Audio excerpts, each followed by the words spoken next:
کسی دن مجلس میں نے روایات محشر میں سے ایک روایت پڑھی تھی کہ جب پوچھا نبی نے علی سے کہ فاطمہ سے پوچھو مت دخلت حاضر یوم، آج کے دن امت کی شفاعت کا کیا انتظام ہے؟ تو فرمایا کفانی یدان مخطوطان ہے، ایک کتاب حدیث کربلا، میرا رائٹر کا نام اس میں لکھا مخطوطان من ولد العباس، نہیں یہ جملہ نہیں، جملہ ہے من ابن العباس۔ کیا جملہ ہے؟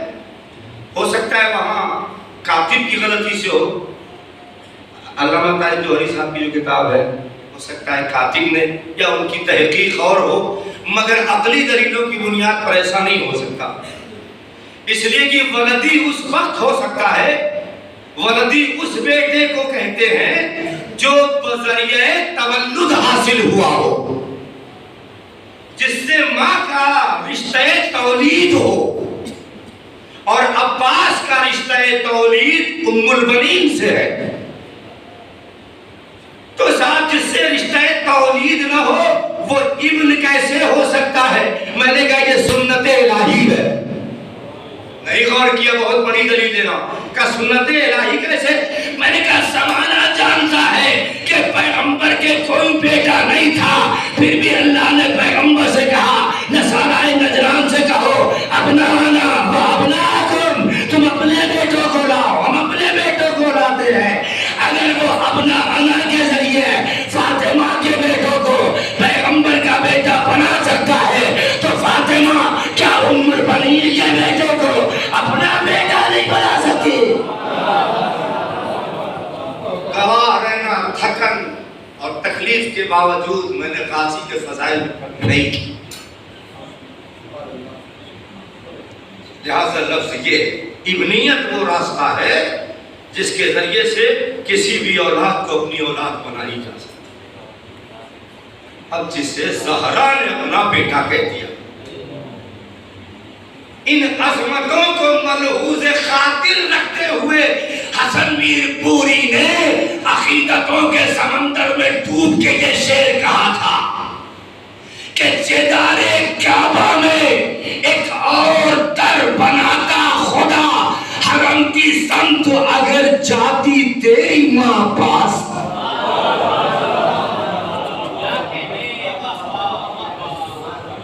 عباس ثانی علی کا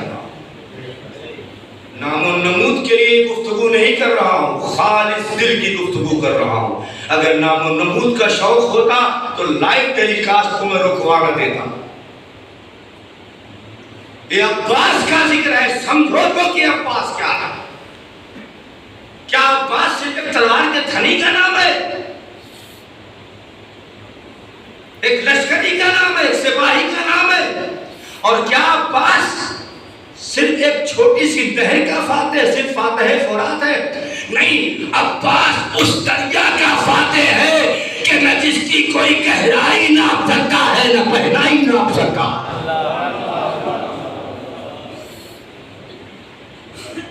آخر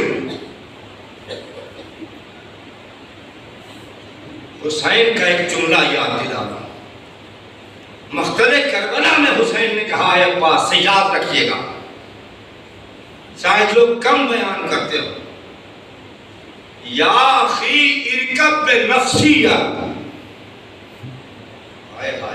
کاش میں پہنچا دے۔ حسین کون ہے؟ معصوم منصوص میں لگا۔ حسین کون ہے؟ علی کا بیٹا۔ حسین کون ہے؟ بطول کا بیٹا۔ حسین کون ہے؟ سبت رسول الثقلین بعنوان قرآن بحکم قرآن، ابن رسول الثقلین بحکم قرآن، معصوم من اللہ حسین۔ عباس سے کہہ رہا یا اخی ارکب بنفسی، اے میرے بھائی عباس تم پر میرا نفس قربان ہو۔ نفس پیغمبر کون ہے؟ علی۔ بھائی کو نفس کا، علی کو اپنا نفس پیغمبر نے کہا، قرآن میں موجود ہے، اس لیے کہ پیغمبر بھی معصوم منصوص من اللہ، علی بھی معصوم منصوص من اللہ، پیغمبر و علی کے درمیان اس رشتے کے علاوہ کائنات میں کسی معصوم نے عباس کے علاوہ کسی اور سے یہ رشتہ قائم نہیں کیا۔ بڑی محنت اور ریاضت سے تلاش کی ہوئی گفتگو آپ کی سماعتوں کے حوالے کی، اگر ہے کوئی تو دکھاؤ۔ لوگ جو غیر معصوم کہتے ہیں ان سے پوچھو کیا معصوم کا نفس غیر معصوم پر قربان ہو سکتا ہے؟ لہذا ماننا پڑے گا اس کے علاوہ کوئی چاہے ایک معصوم منصوص من اللہ، ایک معصوم محفوظ عن الخطا۔ یہ بڑا مرتبہ ہے، تو اللہ نے منصوص کیوں نے کر دیا انہیں؟ نہیں، انسان بڑا شاطر ہے، روز محشر جب کردار کی بات آتی، حسین کی مثال پیش ہوتی، حسن کی مثال، علی کی مثال، تو یہ کہتا وہ تو معصوم تھے۔ اس نے کہا کہ عصمت کا باب بند نہیں کیا تھا، محفوظ عن الخطا بن سکتے تھے۔ اس کی مثال تو عباس کو پیش کیا جائے گا، علی اکبر کو پیش کیا جائے گا۔ یہ منصوص من اللہ تو نہیں تھے، مگر ان کے دامن کردار کو کہیں سے دھبا دکھا سکتے ہو؟ یہ آئیڈیل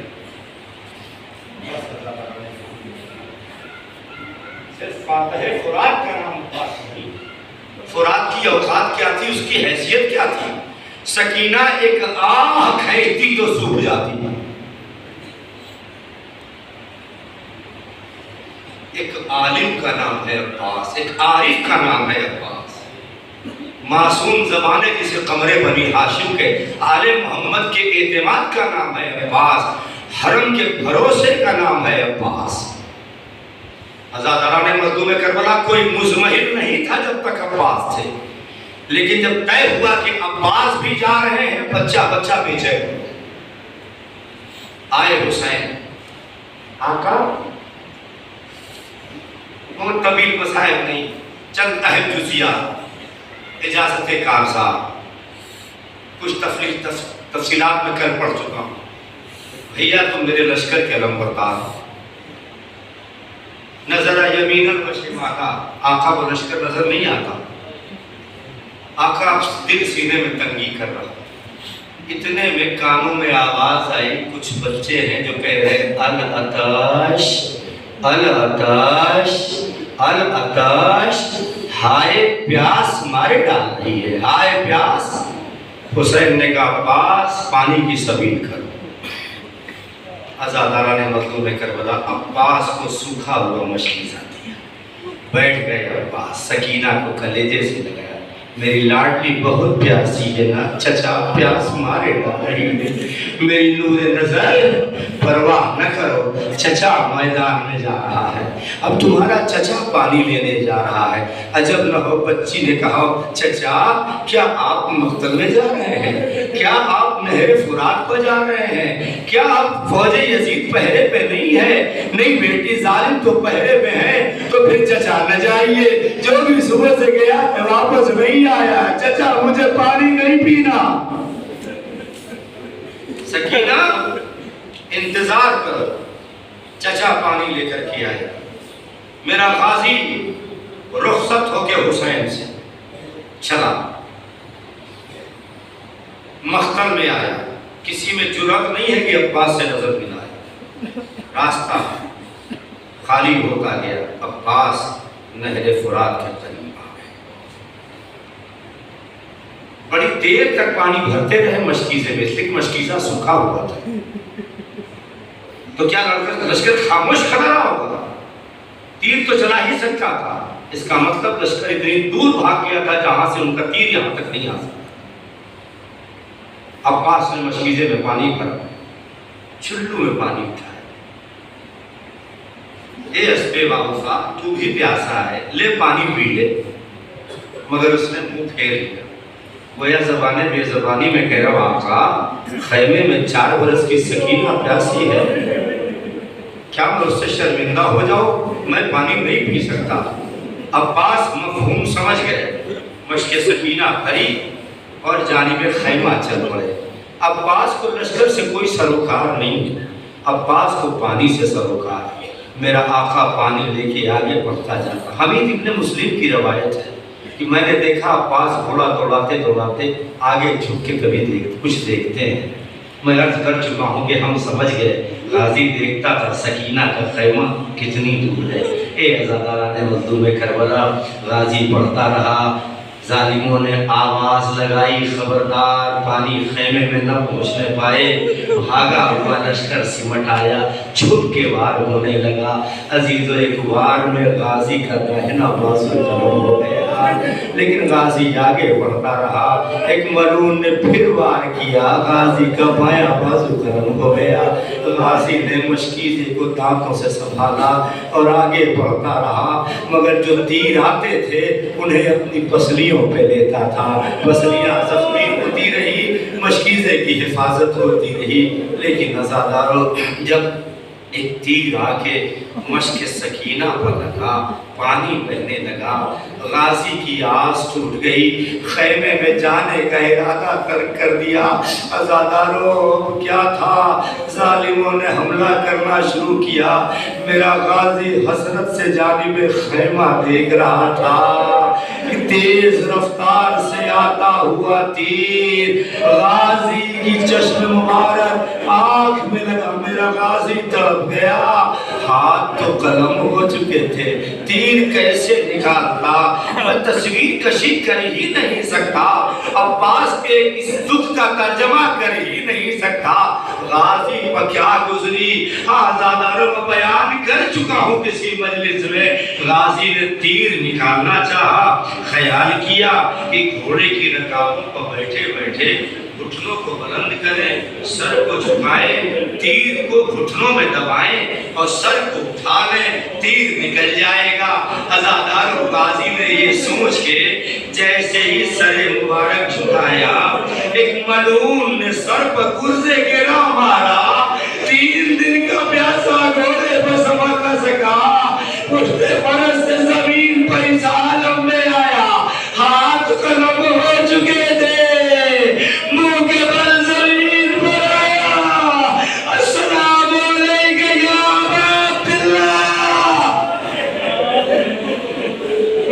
خدا کو کسی غم میں نہ رلائے سوائے غم سید الشہداء. آپ رو چکے، میں مصائب ختم کر دیتا.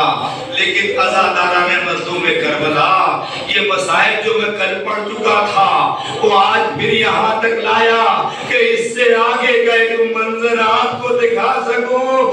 عزادارو حسین مقتل میں گر گئے.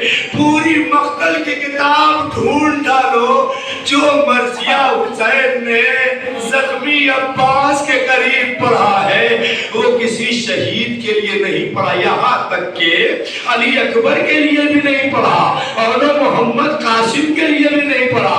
سنو گی عزیزو، جب عباس گھوڑے سے گر گئے، حسین کے لبوں پر مرثیہ کیا تھا؟ پہلے تو حسین نڈھال ہوئے، پھر دونوں ہاتھوں سے بیچارگی میں کمر تھامی اور مرثیہ پڑھا. یا اخی علی کا سلازاری، اے بھئییا اب کمر ٹوٹ گئی.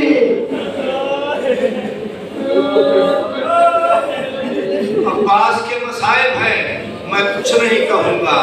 جیسے جی چاہے سن لو، جیسے دل چاہے سن لو، جیسے جی چاہے سن لو. مگر ایک بات یاد رکھنا، ہمارے مجمع میں صرف ہم نہیں ہوتے ہیں، علی اکبر بھی ہوتے ہیں اور محمد بھی ہوتے ہیں، قاسم بھی ہوتے ہیں. ہاں ہمارا چوتھا امام بھی ہوتا ہے. ہر ایک عزادار کو روتا ہوا دیکھ کے دعائیں کرتا ہے، پروردگار انہیں سلامت رکھ، جیسے ہم اجڑے ان میں سے کوئی نہ اجڑے. اے عزادارو، سب کے بارے میں پوچھنا، سید سجاد کے بیٹھنے کی جگہ نہ پوچھنا. میں بتا نہ سکوں گا آج سجاد کے غیور چچا کا ماتم ہے، آج سکینہ کے چچا کا ماتم ہے. حسین کمر تھامے آئے ہیں. عباس اب کمر ٹوٹ گئی، عباس اب کمر ٹوٹ گئی۔ حسین کی کمر اب تک نہ ٹوٹی تھی۔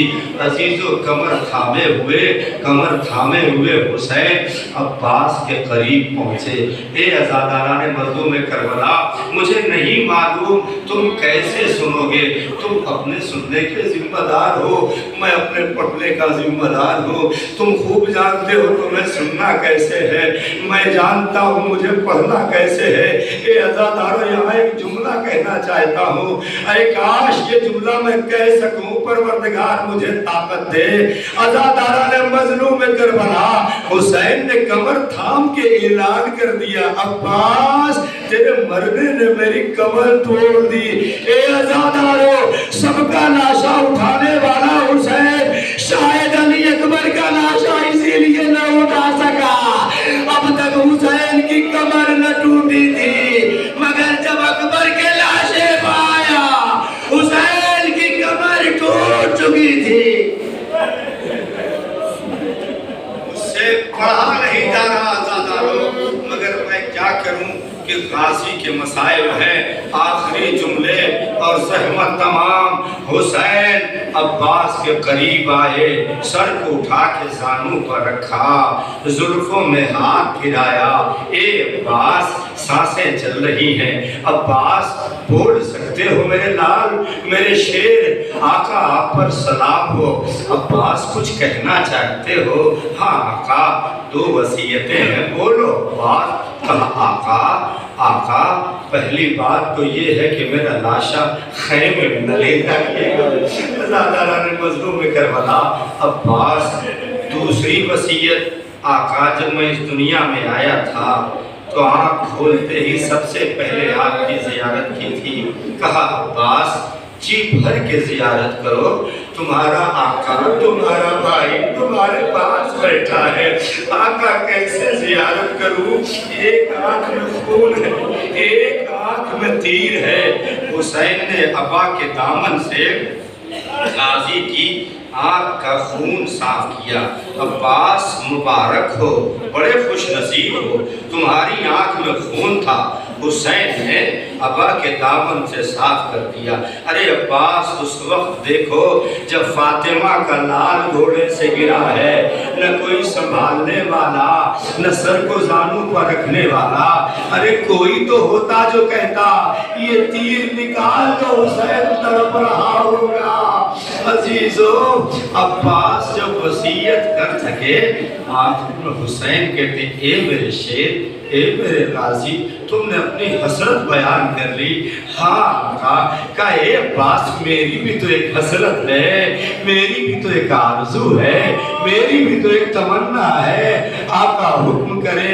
اے عباس، جب سے تم نے ہوش سنبھالا ہمیشہ مجھے آقا کہا، بڑی حسرت ہے، میرا شیر مجھے بھائی کہہ کے پکارے، بھیا خدا حافظ، بھیا خدا حافظ۔ آخری جملے، زحمت تمام، تھک گئے ہو، نہیں رو سکتے، جب یاد آئے رو لینا۔ اے عزادارو، آخر ہر ایک کی میت تو حسین لائے، آخر کیوں عباس نے کہا آقا میرا لاشا نہ لے جائیے گا؟ علماء نے بیان کیا یہ وجہ ہو سکتی ہے کہ عباس پانی لینے گئے تھے، پانی نہ لا سکے، اس لیے سکینہ سے شرمندہ تھے، اہل حرم سے شرمندہ تھے، لہٰذا وصیت کر دی آقا میرا لاشا خیمے میں نہ لے جائیے گا۔ میں کہتا ہوں عزادارو، جواز موجود تھا، جواب موجود تھا، اے بیٹی شان قلم ہو گئے تھے، پانی کیسے لاتا؟ تو پھر شرمندگی کیسی؟ شرمندگی کا جب سبب نہیں ہے تو عباس نے لاشا اٹھانے کو منع کیوں کیا؟ عزادارو، ایک وجہ میرے ذہن میں ہے، وہ سن لو، تمہاری زحمت تمام، ابھی نہ رو سکنا، جب یاد آ جائے غریب ام البنین پر رو لینا۔ عباس جانتے تھے جب سردار لشکر مارا جاتا ہے، جنگ ختم ہو جاتی ہے، فوج مخالف مال غنیمت کی طرف متوجہ ہو جاتی ہے، عباس جانتے تھے آقا میرا لاشا اٹھائیں گے، دشمن کو میرے مرنے کا یقین ہو جائے گا، تو پھر فاطمہ کا لال رخصت آخر کے لیے خیمے تک نہ جا سکے گا، مقتل میں گھیر لیا جائے گا، لہذا آواز دی آقا خیریت سے خیمے تک چلے جاؤ، میرا لاشا تمہاری ضمانت لیتا ہے۔ حسین نے علم اٹھایا، خیمے کے قریب علم آیا، سکینہ نے بچوں کو بلایا، میرا چچا پانی لے کر آ رہا، مگر یہ کیا چچا کا علم بابا کے ہاتھوں میں، اے بابا علم آیا، علمدار کہاں رہ گیا، اے سکینہ علمدار مارا گیا، شان قلم ہو گئے، لہو میں ڈوبا ہوا خون تمہارا بابا لایا ہے۔ اب چچا